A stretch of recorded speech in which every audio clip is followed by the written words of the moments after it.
नमस्कार, खबर में आपका स्वागत है। मैं हूं राघवेंद्र सिंह। आज हम बात करेंगे देश की राष्ट्रीय सरकार के बारे में। राष्ट्रीय सरकार में इसलिए कर रहा हूं क्योंकि नरेंद्र मोदी के नेतृत्व में एनडीए गठबंधन की सरकार है। इसके पहले की दो सरकारें, खासतौर से 2018 की सरकार, जो 19 की सरकार थी, वो प्योर शुद्ध रूप से भाजपा की सरकार थी। उसमें गठबंधन में बाकी दल भी शामिल किए गए थे जिनके प्रतिनिधि मंत्री बने थे।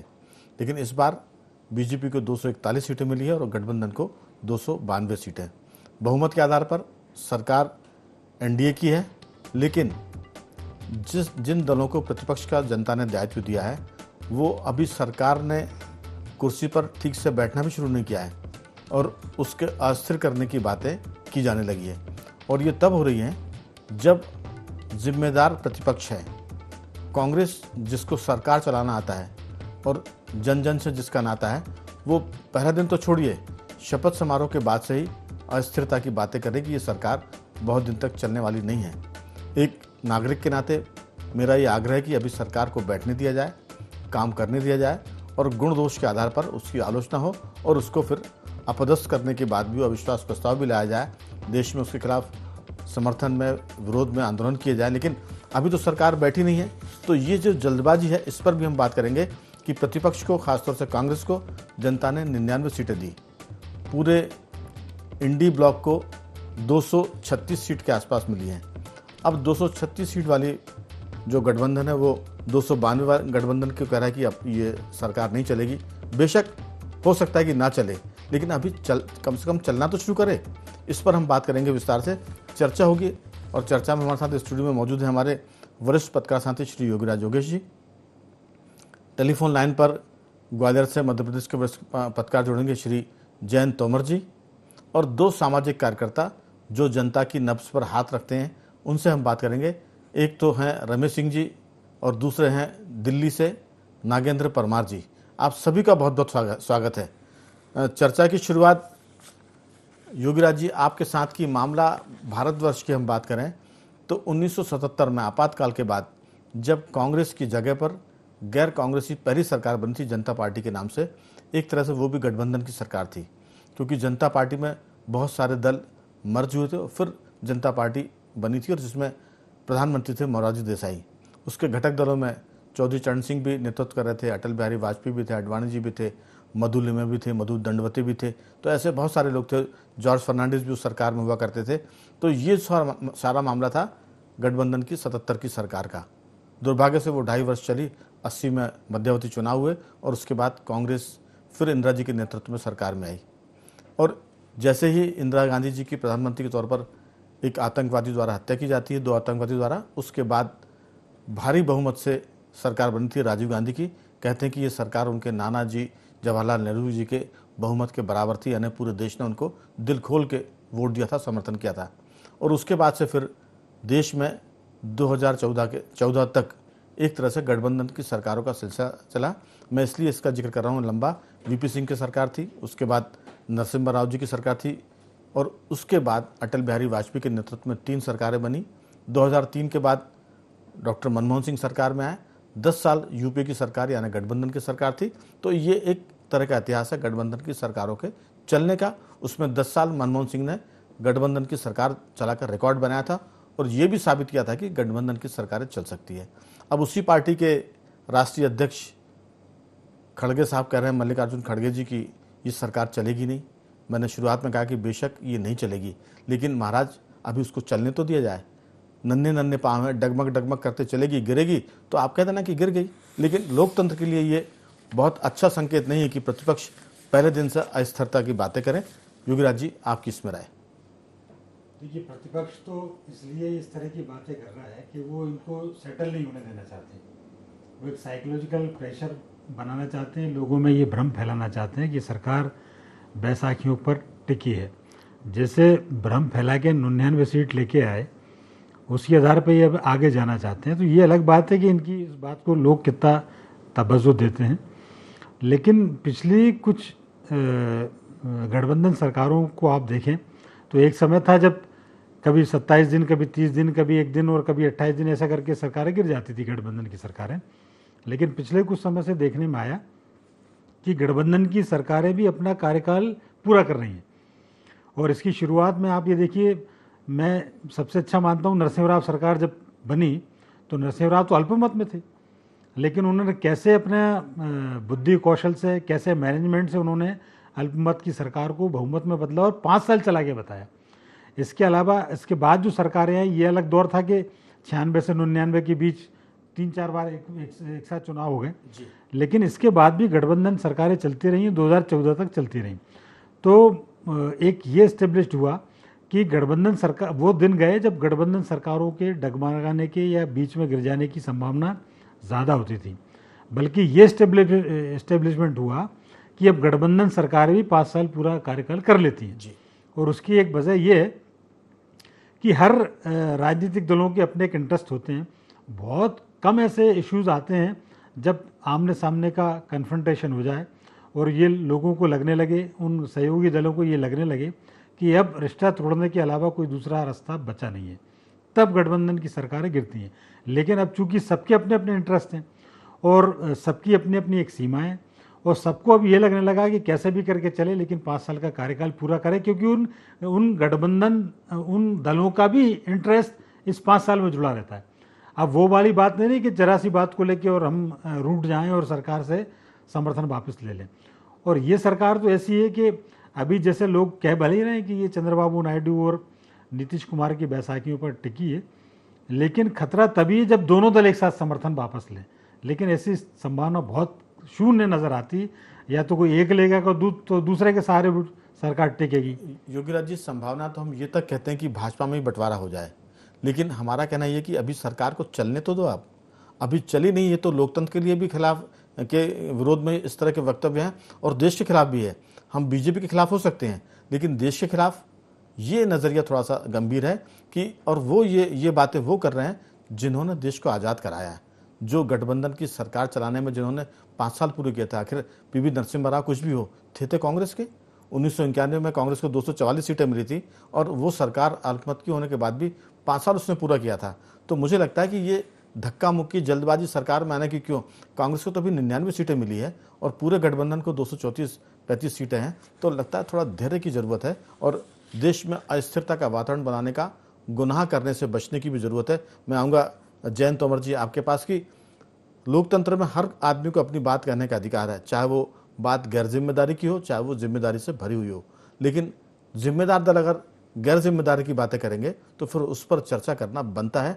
आपकी राय, खड़गे जी जो कह रहे हैं, कांग्रेस जो कह रही है, क्या ये देश के लिए शुभ है कि सरकार बैठे बिना और हम उसके गिरने की बातें करें? बेशक करें, लेकिन जिम्मेदारी के नाते थोड़ा सा मौका देना चाहिए कि वो काम करे और अपनी गलतियों से गिर जाए। आपकी राय? राघवेंद्र जी, ये तो ठीक बात है कि खड़गे जी ने ये जो बयान दिया है वो बहुत सभी उसको जल्दबाजी ही कहा जाना उचित होगा जी।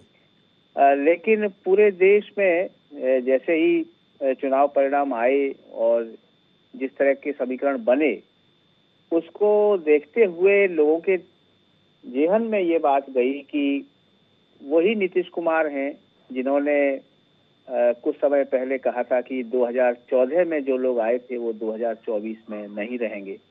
और उनके बयानों को थोड़ा सा सुना जाए, जिन्होंने कहा कि हम मिट जाएंगे लेकिन लौट कर उनके साथ नहीं जाएंगे।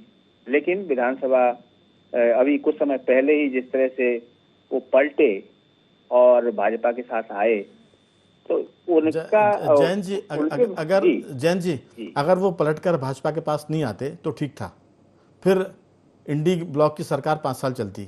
यही तो अन्याय है ना। हम राजनेताओं की इसी अन्याय पर तो बात कर रहे हैं कि जैसे कांग्रेस कहती है कि अगर कोई भाजपा में चला जाए तो फिर वॉशिंग मशीन में धुल जाता है, अगर कोई बीजेपी में चला जाए तो वो गंदा हो जाएगा, हमारे साथ रहेगा तो पवित्र हो जाएगा। इसी पर बात है। ये सभी एक ही थैली के चट्टे बट्टे हैं। लेकिन आज हम इस मुद्दे पर बात कर रहे हैं कि देश के लिए अभी सरकार चलने की ज़रूरत है और स्थिर सरकार की ज़रूरत है, क्योंकि जो दुनिया भर में हो रहा है, जो वैश्विक इस युग में हो रहा है, उसमें भारत में और बाकी देशों में भी मजबूत और स्थिर सरकार की ज़रूरत है। इस पर हमारा सवाल है। नीतीश जी ने क्या कहा था 2014 के बाद 24 में वो नहीं आएंगे, फिर नायडू जी ने क्या कहा था, इस पर बात नहीं है। आज इस पर बात है कि अभी सरकार ने शपथ ली है, संसद का सत्र चला नहीं है। इससे ये अंदेशा निकल कर आता है कि कांग्रेस सत्र को नहीं चलने देगी। आज हम बात कर रहे हैं, आप ये देखिए कि अगर ये सत्र नहीं चलता है किसी भी मुद्दे पर तो ये माना जाएगा कि प्रतिपक्ष की नीयत में खोट है और वो पहले दिन से इसको जता रही थी। आपकी पूरी बात। अस्थिरता तो किसी भी दृष्टि से न देश के लिए ठीक है और न देश की राजनीति के लिए ठीक है। हमारा फोकस इसी पर है जयंत जी। जी जी बिल्कुल। लेकिन ये जो भी गठबंधन बने हैं, क्या इनका कोई सैद्धांतिक आधार है या सिर्फ अवसरवाद है? अब इस पर बात इसलिए बेमानी है क्योंकि 1977 में जनता पार्टी के बाद गठबंधनों की सरकारें चली है। 2003 से 2014 तक मनमोहन सिंह की सरकार चली थी, अपने नरसिम्हा साहब ने 91 से लेकर 96 तक की सरकार चलाई थी। तो ये गठबंधन किसी भी दृष्टि से चलते हों, लेकिन ये चले हैं और हमारे पास इसका एक लंबा अनुभव है। 10 साल मनमोहन सिंह की सरकार और 5 साल अटल जी की सरकार को भी जोड़ लें, एक जिसने पूरा कार्यकाल किया था, और राव साहब की सरकार। बिल्कुल। तो ये सरकार तो चलनी ही चाहिए, देश भी यही चाहता है, देश की जनता भी यही चाहती है कि भारतीय जनता पार्टी सबसे बड़ा दल है। लेकिन प्रतिपक्ष नहीं चाहते हैं। वो डे वन से कह रहे हैं कि मैं आपको बार बार टोकने की धृष्टता कर रहा हूं माफी के साथ। ये जो प्रतिपक्ष में इस पर सवाल है कि सरकार तो अपना काम करेगी, लेकिन जिम्मेदार प्रतिपक्ष की भी दरकार है। आप पहले दिन से गांव में कहावत चलती है कि कौवा के कोसने से ढोर नहीं मरा करते। अरे भैया चलने तो दो, फिर गलतियां होगी तो आपके साथ 99 सीटें हैं, ये बाद में 250 भी हो जाएंगी, 500 400 भी हो जाएंगी। बिल्कुल। और प्रतिपक्ष को तो अभी और कसरत करनी चाहिए। ये जो खड़गे जी ने कहा था चुनाव के समय कि ये चुनाव जनता लड़ रही है, तो जनता के भरोसे से आप आए हैं जी, आपका अपना कोई अभी फिलहाल कोई शक्ति नहीं बनी है, तो बेहतर हो कि जो समय है 5 वर्ष का, उसमें जो विपक्ष है, प्रतिपक्ष है जी, वो अपने को ताकतवर करे, सैद्धांतिक आधार पर, मुद्दों के आधार पर, और जनता की जो नब्ज है उसको टटोले। बिल्कुल वो ज्यादा बेहतर होगा बजाय कि इस तरह की कोई काम ना कर दे। बिल्कुल बिल्कुल। हमारी चर्चा उन्हीं लोहिया जी के आधार पर हो रही है जो जिनको देश पूरा समाजवाद के नाम पर जानता है। हम उन्हीं समाजवादी और कम्युनिस्टों की बात भी कर रहे हैं, क्योंकि स्थिरता चीन में भी जरूरी है तो भारत में भी जरूरी है। अगर स्थिरता यूएसए में जरूरी है तो भारत में भी जरूरी है। तो इसी पर पूरी बातचीत है। मैं पूछूंगा, अभी लौटूंगा आपके पास, पूछ लेता हूं मैं नागेंद्र जी, मैं सबसे आखिरी में आपके पास आऊंगा। रमेश सिंह जी, आपकी इसमें राय कि आखिर प्रतिपक्ष इतनी धक्का मुक्की क्यों कर रहा सरकार में आने के लिए? जनता ने उसको बहुमत नहीं दिया है, जनता का जो जनादेश है उसके लिए विपक्ष में रहने का है, तो विपक्ष में वो जिम्मेदार विपक्षी भूमिका निभाए, ना कि खलनायक विपक्षी भूमिका निभाए। अगर आप पहले दिन से खलनायक की भूमिका में निभाएंगे तो हो सकता है कि कांग्रेस को 99 से सीटें घट जाए अगले चुनाव में, और अगर जिम्मेदार विपक्षी भूमिका निभाएंगे तो हो सकता है अगले बार आपको लोग ताज पहना दें। लेकिन ये जल्दबाजी, ये अधीरता कहीं ना कहीं आपकी नीयत पर सवाल खड़े करती है। इस पर आपकी राय? रमेश जी। जी हेलो। हाँ जी, आपकी आवाज आ रही है, बोलिए। हाँ, कांग्रेस देश में राजनीतिक अस्थिरता का माहौल बना के इसलिए रखना चाहती है कि जिससे देश में मतदाताओं में बीजेपी की विकल्प की अवधारणा विकसित हो। कांग्रेस का एक लक्ष्य तो ये है। दूसरा लक्ष्य इसका एक है कि कांग्रेस आगामी 3 राज्यों के विधानसभा चुनावों में इस अस्थिरता का फायदा उठाना चाहती है और अपने कार्यकर्ताओं में जोश और सक्रियता बनाए रखना चाहती है। उसका मूल उद्देश्य तो ये है। अब जैसे तोमर जी ने कहा कि नीतीश कुमार ने ये कहा था, अमित शाह ने ये कहा था, तो मैं बताऊं कि राजनीति 4 पिलर पे चलती है, साम दाम दंड भेद। ये आदर्शवाद, नैतिकता, सिद्धांत राजनीति में कोई मायने नहीं रखते। राजनीतिक रूप से वही पार्टी या वही व्यक्ति सफल हो सकता है जो बदलते माहौल में, बदलती परिस्थिति में अपने सिद्धांतों को बदलते, अपने नैतिक मानदंडों को बदलते, बल्कि अनैतिक मानदंडों को नैतिक घोषित करते, जैसे केजरीवाल जी ने किया। केजरीवाल जी ने हर अपनी बात से पलटी मारी है और वो आप देख रहे हैं कि दिल्ली में पिछले 10 साल से डटे हैं और पता नहीं और अगले कितने सालों तक टिकेंगे। अच्छा, दूसरी बात राघवन जी, राजनीतिक अस्थिरता का माहौल अगर भारत में गहराता है तो इसकी कांग्रेस की एक रणनीति और है कि सरकार अगर गहराया तो सरकार वैश्विक भू राजनीतिक, कूटनीतिक और आर्थिक मोर्चे पर साहसिक फैसले लेने से कतराने लगेगी और पाकिस्तान, चीन, अमेरिका, यूरोप, भारत की विदेश नीति को दबाव में लाना चाहते हैं ताकि भारत वैश्विक मंच पर एक महाशक्ति बनने की दिशा में आगे ना बढ़ सके। अगर ऐसा हो, देखिए ये जो पिछले 10 साल में भारत की फॉरेन पॉलिसी थी, इससे मोदी और बीजेपी की साख में बहुत वृद्धि हुई है। भले वोट की सीटें कम आई है, लेकिन एक जो हेलो इफेक्ट है, एक ग्लो है भारत का, वो बढ़ा था और आम आदमी भी इसको पहचान रहा था। बीजेपी, कांग्रेस बीजेपी के इस छवि को और आगे बढ़ने से रोकना चाहती है। अच्छा, इस वक्त भारत का राजनीतिक माहौल, खासकर बीजेपी का पूर्ण बहुमत हासिल ना कर पाना अमेरिका और चीन, पाकिस्तान जैसे मुल्कों को बहुत भा रहा है। और राघवेंद्र जी, कांग्रेस को इससे ये फायदा होगा कि इनको विदेशों से भारी फंडिंग मिलेगी, क्योंकि पूरी विदेशी मैं आपको बताऊं, डोनाल्ड लू को अमेरिका ने बीच चुनाव में भारत में भेजा था कि बीजेपी पूर्ण बहुमत ना ले पाए या हार जाए, और वो उनने यहाँ आके क्या किया वो तो भगवान जाने। लेकिन अब अमेरिका चीन की तरफ से, पाकिस्तान तो खैर भिखमंगा है, लेकिन चीन और अमेरिका की तरफ से कांग्रेस और विपक्ष के नेताओं को देख लेना आप, विदेशी मुद्रा में बहुत ज्यादा फंडिंग होगी। बीजेपी की सत्ता में जब ये चीनी दूतावास जाते थे, वहां अपने राजीव गांधी फाउंडेशन के लिए फंड लेके आते थे। अब की स्थिति सुधर गई और अमेरिका और चीन को ये देखने लगा कि कांग्रेस और आम आदमी पार्टी और जो दूसरे विपक्षी दल है, बीजेपी को बैक फुट पे ला सकते हैं, इसको निपटा सकते हैं। बिल्कुल। तो इसके लिए वो फंड देंगे। रमेश जी, बेशक बीजेपी को बैकफुट पर लाएं, उसको हराएं, कमजोर करें, लेकिन अब वो सरकार चला रही है, तो सरकार चलाने पर कम से कम कुछ 100 दिन तक, 6 महीने तक, 1 साल तक धीरज तो रखें, क्योंकि इतनी सीटें नहीं आई कि कल कांग्रेस सरकार में आ जाए। इस चर्चा को आगे बढ़ाने के पहले हम सुनते हैं कि आखिर खड़गे जी ने क्या कहा, जिस वजह से हम इस पर चर्चा कर रहे हैं, और काउंटर में ज्योतिराज सिंधिया ने भी कुछ कहा है। दोनों को सुनते हैं और फिर मैं आऊंगा नागेंद्र जी की तरफ। एनडीए गवर्नमेंट गलती से बनी हुई है। मोदी जी को एक तो मैंडेट नहीं है और माइनॉरिटी गवर्नमेंट है। ये गवर्नमेंट कभी भी गिर सकती है। खड़गे जी को मैं बहुत अच्छी तरह से जानता हूं। उनके ऊपर भी जो समय समय पर दबाव पड़ता है कुछ चीज कहने के लिए, जिस कांग्रेस पार्टी ने 2014 के आंकड़े ले लो, 2019 के आंकड़े ले लो और 2024 के आंकड़े ले लो, तीनों लोकसभा चुनाव के आंकड़ों को लेकर भी, सारे सीट्स को मिलाकर भी, आज भी भारतीय जनता पार्टी के 240 करीब सीटों से कांग्रेस पार्टी कम है।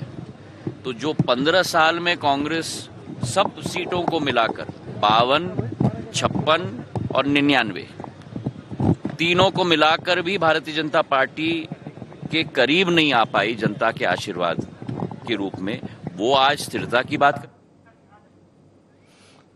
दरअसल नागेंद्र जी, अब मैंडेट की बात कर रहे हैं, खड़गे जी के मैंडेट नहीं मिला है, तो सरकार फिर कौन बनाए?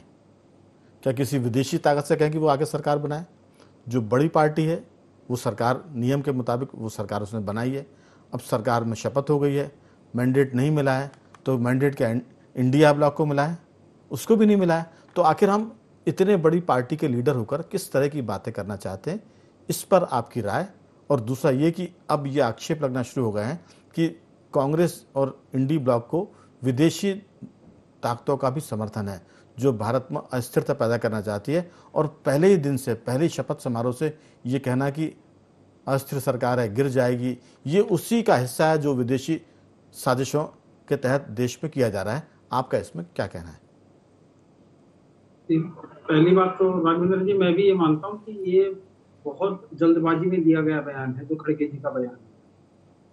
और उनके बयान की जल्दबाजी इस बात से नापी जा सकती है, कहीं ना कहीं कांग्रेस को ये लगता है कि हमारा जो 2014 और 19 के मुकाबले थोड़ा सीटों का इजाफा हुआ है, उस इजाफे के बाद वो अपने जो कार्यकर्ता है या जो कांग्रेस पृष्ठभूमि से जो जुड़े हुए लोग हैं, तो वो उसके साथ जुड़े रहें, एक्टिव रहें। ये इस मायने में, क्योंकि देखिए अगले 4 महीने में तीन बड़े राज्यों में चुनाव। आपको रोकते हुए सिर्फ इतना कहूंगा कि अगर बहुत समर्थन भी मिला है तो वो 99 तो आए हैं।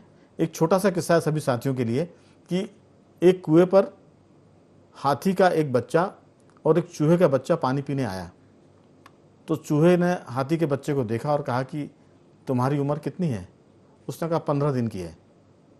फिर पानी पीने के बाद हाथी के बच्चे ने पूछा चूहे के बच्चे से कि तुम्हारी उम्र कितनी है?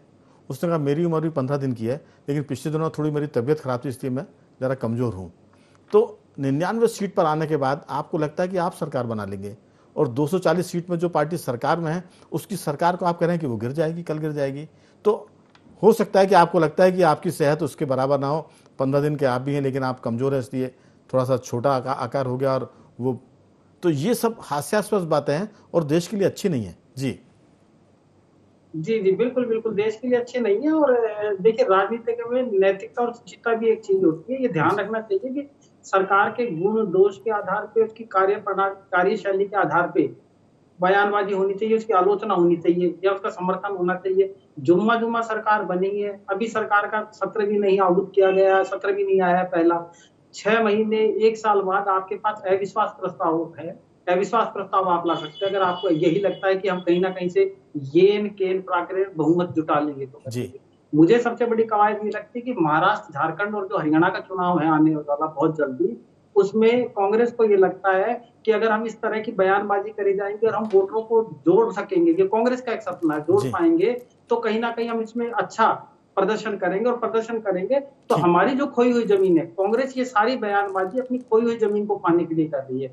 सिर्फ यही बयान नहीं, 2 दिन पहले ईवीएम को लेकर बयान हुआ है, चुनाव अभी खत्म हुए हैं और आपने ईवीएम की भी बयानबाजी कर दी। तो ये सारी बयानबाजी उसके विरुद्ध है और ये कांग्रेस को समझना चाहिए एक जिम्मेवार राजनीतिक दल होने के नाते बिल्कुल। कि इस तरह की कमजोर बयानबाजियों से हमारा भारत का की भूमिका और भारत को लेकर के ऊपर क्या असर पड़ता है देश के ऊपर, जब विदेशों में इस तरह की बातें जाती है करती है। तो विदेश और में हमारे दोस्त हैं तो हमारे दुश्मनों की भी कमी नहीं है। नागेंद्र आज जी ही आप देखिए, आज के कल में बांग्लादेश ऐसा देश था जो बचा हुआ था चीन के प्रभाव से। उसने भी शायद कोई एक ऐसा कहने की कोलोब्रेशन हुआ है कोई नदी परियोजना के लिए कि वो चीन से रण लेने को तैयार है। भूटान, नेपाल, पाकिस्तान, बर्मा, म्यांमार के बाद में बांग्लादेश की तरफ जा रहा है, करने के लिए तैयार है। और हमारे देश का प्रतिपक्ष इस बात को समझने के तैयार है कि राजनीतिक लड़ाइयां हैं वो सिद्धांतों के और नैतिकता के आधार पर लड़ी नहीं जानी चाहिए, ना कि इस आधार पर लड़ी जानी बिल्कुल चाहिए नागेंद्र कि जी, देश की ही दरअसल प्रतिष्ठा दांव पे लग जाए। भारत अंतर्राष्ट्रीय राजनीति का एक मंच मिल गया है और इसमें हमारे जो लोग हैं वो कई बार उनकी कठपुतली की तरह काम करते हैं। एलन मस्क ने जब कहा कि ईवीएम हैक हो सकती है, उसके बाद ईवीएम का फिर से चिन्ह बाहर आ गया, जबकि कांग्रेस एक तरह से डबल उसमें आ गई है। जो पहले 52 थी, 48-52 और अब वो 99 पर आ गई है। लेकिन एलन मस्क ने जब कहा तब ये फिर से भूत बाहर आया। इसी पर हम अब अगले दौर की बातचीत में एक मिनट में बातचीत खत्म करेंगे तो मुझे लगता है कि सारी चीज़ें आ जाएगी। योगराज जी, आपकी राय कि कहीं ना कहीं विदेशी ताकतें भारतीय लोगों को, भारतीय राजनेताओं को उकसा रही हैं सरकार की अस्थिरता को लेकर, देश में एक तरह से माहौल बिगाड़ने को लेकर, आपकी छोटी सी राय। बिल्कुल सही बात है। कोई भी देश ये नहीं चाहता कि भारत सुपर पावर बने, क्योंकि कहीं ना कहीं जिस तरीके का पिछले दिनों में नरेंद्र मोदी की प्रतिष्ठा बढ़ी पूरे विदेशों में, और रूस यूक्रेन युद्ध हो, चाहे फिलिस्तीन इसराइल का युद्ध हो, जिसमें मोदी की बात को तवज्जो दी गई, उससे भी बड़े देशों में परमाणु शक्ति संपन्न देशों में घबराहट है।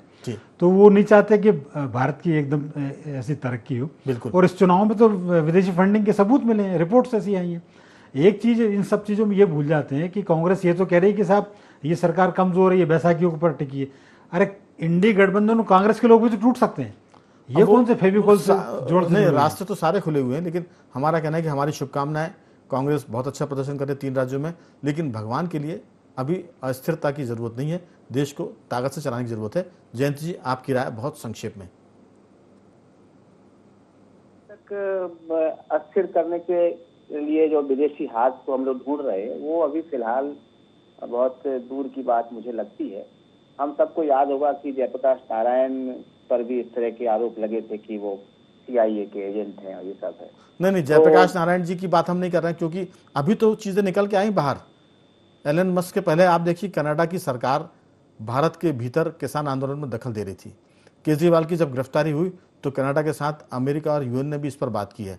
ये सब चीज़ें, ये संकेत है। एक मर्यादा होती है, कोई भी आदमी खुलकर तो नहीं बोलेगा, दखल देगा, लेकिन जो हमको संकेत मिल रहे हैं, जो सबूत मिल रहा है, वो बताते हैं कि अब दखल पहले से ज़्यादा निर्लज्जता के साथ हो रहा है, बेशर्मी के साथ हो रहा है। उसमें अमेरिका भी शामिल है बातचीत में, उसमें कनाडा भी शामिल है, उसमें UN की बात करेंगे। ये पहली बार हुआ कि किसी देश में कोई CM गिरफ्तार हुआ तो UN कह रहा है कि उनके साथ न्यायपालिका न्याय करे। ये बातें जयप्रकाश नारायण वाले मुद्दे से बहुत इतर है, अलग है। बिल्कुल, लेकिन कुछ ऐसी कोई भी बात है तो वो दुर्भाग्यपूर्ण ही जी, होगी अगर ऐसा बिल्कुल। कुछ होता है तो हमारे बिल्कुल। बीच। जी रमेश जी, आपकी राय? रमेश जी, कुछ आवाज सुन पा रहे हैं? में हाँ, बहुत छोटी सी 2-3 वाक्यों में। की दूतावास कहते हो राजीव गांधी फाउंडेशन के लिए फंड लेके आए थे और सरकार ने सबूत पेश किए थे। डोनाल्ड लूक हर चुनाव में अमेरिका से आए थे इसी काम के लिए, और क्या सबूत चाहिए? बहुत सारी बातें जो हम अभी समय की कमी के कारण नहीं कह पाएंगे, लेकिन हमने कहा कि किसान आंदोलन से लेकर खालिस्तानियों के आंदोलन तक, पन्नू की बात करें, निज्जर की बात करें और दूसरी बात करें, बहुत सारी चीज़ें हैं जिस पर कभी और विस्तार से बात करेंगे। नागेंद्र जी, आपकी बहुत छोटी सी राय, अब कार्यक्रम समापन की तरफ है। देखिए, विदेशी ताकतों की सदैव भारत जैसे देश पे नजर रहती है और जी। वो हमेशा चाहते हैं कि देश स्थिर रहे भारत जैसा देश या करने के लिए, और कोई राजनीतिक जगह उनकी कठपुतली बनना चाहता है, तो बहुत खेदजनक बात है और निराशाजनक बात है। बिल्कुल। कांग्रेस और इंडिया गठबंधन को देश की जनता ने बता दिया है कि आपको विपक्ष में बैठने का मौका दिया गया है। ये अभी तो डिसीजन है, अभी तो निर्णय हुआ है, चुनाव परिणाम आए जो उन्होंने साफ स्पष्ट कर दिया देश की जनता ने। और लोकतंत्र में जनता से बड़ा कोई मेरे से बड़ा होता नहीं जी। है, जो तय करता है कौन सत्ता में बैठेगा कौन विपक्ष में बैठेगा। तो बिल्कुल, कुल मिलाकर हम यही प्रार्थना करेंगे ईश्वर से कि भगवान हमारे राजनेताओं को सद्बुद्धि दे, चाहे वो सत्ता पक्ष के हों चाहे प्रतिपक्ष के हों। सब मिलकर चुनाव हो चुके हैं, फैसला आ चुका है, अब देश के लिए काम करें और बहुत जल्दबाजी ना करें। सत्ता जिसको मिलनी होगी जरूर मिलेगी, लेकिन जिनके पास 99 सीटें हैं, जिनके पास कुल मिलाकर 234 सीटें हैं, उनको धीरज रखने की जरूरत है ताकि जनता उन पर विश्वास जताए और अगली बार उनको बेहतर समर्थन दे। मैं चारों मेहमानों का धन्यवाद करूंगा। जयंत जी का बहुत साधुवाद, नरमेश जी आपका धन्यवाद, नागेंद्र जी आपका बहुत बहुत धन्यवाद और युगराज जी आपका भी साधुवाद कि आपने चर्चा में हिस्सा लिया। तो बखैर मैं सिर्फ इतना ही, बने रहिए हमारे साथ और देखते रहिए IND24।